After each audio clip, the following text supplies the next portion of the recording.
Fifth grade Unit 2 is all about multiplying and dividing fractions.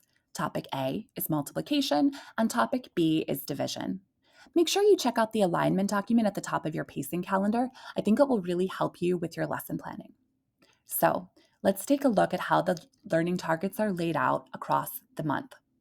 We end September with our pre assessment before starting October with multiplying whole numbers and fractions, and then mixed numbers. It builds that way before ending with a performance task. Topic B, division, starts by thinking about how fractions and division are related.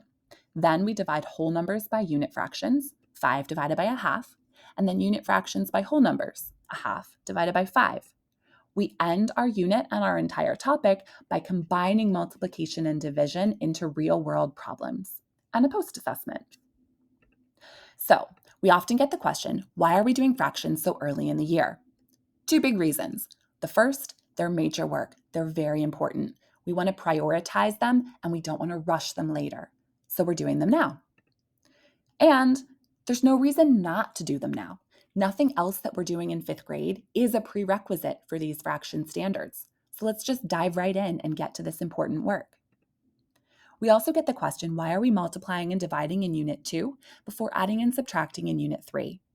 The reason is because multiplication and division are actually more accessible because they don't require common denominators. Okay, let's think about topic A, multiplication.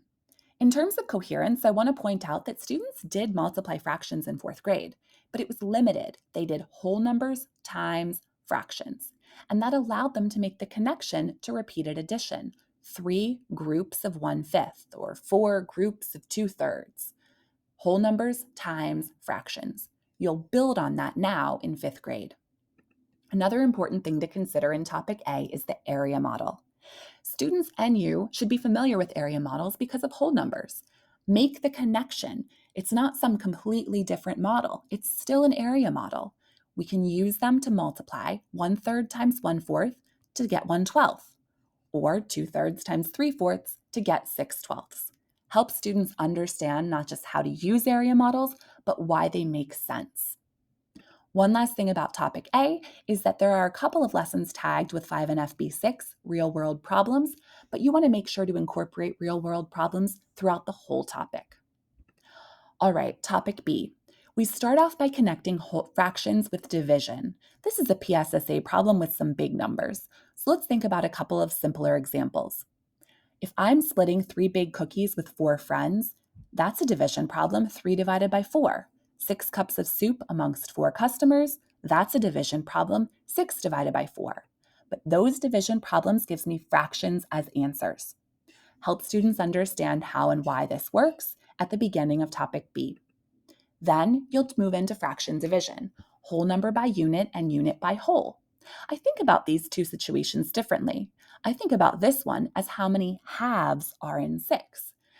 I don't think about how many 3s are in a half. That kind of blows my brain up. Instead, I think about a half broken into 3 pieces. But those differences are really complicated when I just look at the naked numbers. So it's really important in topic B to focus on real-world problems that students can draw and make sense of. Don't even show them this, just show them the word problem. They can draw 6 cookies and cut them in half and see that they can feed 12 students. They can draw half a cake and then cut it into 3 pieces and see that each piece is 1/6. Once they've solved the real world problems, then you can make the connection to the expression and the connection to division, but start with what they naturally know and do. Another thing to keep in mind is a common misconception. It's very common that people might say, oh, that's 3, 6 divided in half. This is how many halves are in 6, and the answer is 12. So please, please, please be careful of common misconceptions like that one. Some other things to be careful about. We don't want to use the word improper fractions. That's an outdated term. There's nothing improper about a bigger numerator than a denominator. Instead, we call it a fraction greater than 1. We also avoid terms like simplify or reduce. Instead, we just say equivalent fractions. And the reason is because there's nothing simpler or reduced, smaller, about an equivalent fraction. Big picture, avoid tricks and go for conceptual understanding.